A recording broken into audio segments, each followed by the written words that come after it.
Hello दोस्तों, आओ हम सब मिलकर एक कहानी सुनते हैं। पीएलजेड सिर्फ वीडियो देखकर चले ना जाए। वीडियो को लाइक और चैनल को सब्सक्राइब भी कर दें। मुझे कमेंट्स में लिखकर जरूर बताएं कि संत ने सही किया या गलत। संत और काला नाग। किसी समय की बात है, एक छोटे से गांव में एक सिद्ध संत रहा करते थे। उनका आश्रम जंगल के किनारे स्थित था, जहां लोग आकर आध्यात्मिक ज्ञान प्राप्त करते थे। संत बहुत दयालु और करुणामय थे। उसी जंगल में एक भयानक काला नाग रहता था। वह हर राहगीर को डस लेता था, जिससे गांव वाले भयभीत रहते थे। कई बार लोगों ने उसे मारने की कोशिश की, लेकिन वह इतना चतुर और तेज था कि किसी के हाथ न आया। एक दिन संत गांव से लौट रहे थे कि रास्ते में वही काला नाग उनके सामने आ गया।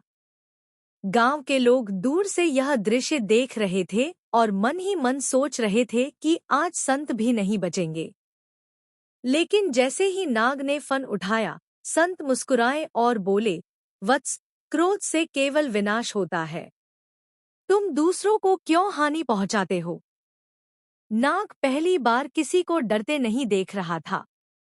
वह स्तब्ध रह गया। संत की वाणी में ऐसी करुणा थी कि उसने सिर झुका लिया और बोला, मुझे क्षमा करें, मैं तो बस अपनी रक्षा के लिए ऐसा करता हूँ। संत ने समझाया, रक्षा आवश्यक है, लेकिन हिंसा उचित नहीं। जीवन में संयम रखो, तभी वास्तविक शक्ति प्राप्त होगी। नाग को ये बातें इतनी प्रभावित कर गईं कि उसने संकल्प लिया कि अब वह किसी को नुकसान नहीं पहुंचाएगा।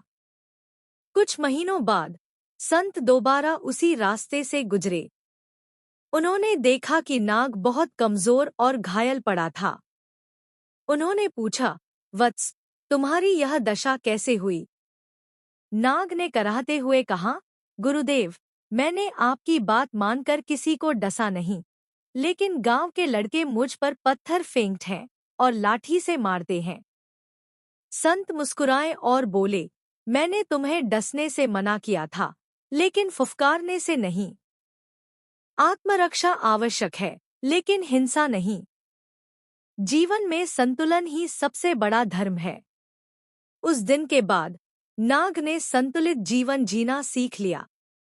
उसने किसी को बिना कारण नुकसान नहीं पहुंचाया, लेकिन जब कोई उसे हानि पहुंचाने की कोशिश करता, तो वह केवल फुफकार मारकर उन्हें दूर भगा देता।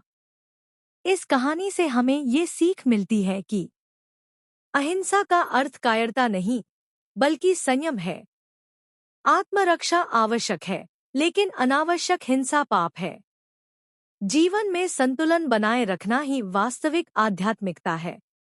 आशा करती हूँ कि आपको ये कहानी पसंद आई होगी। ऐसी और कहानियाँ सुनने के लिए पीएलजेड मेरे साथ बने रहें।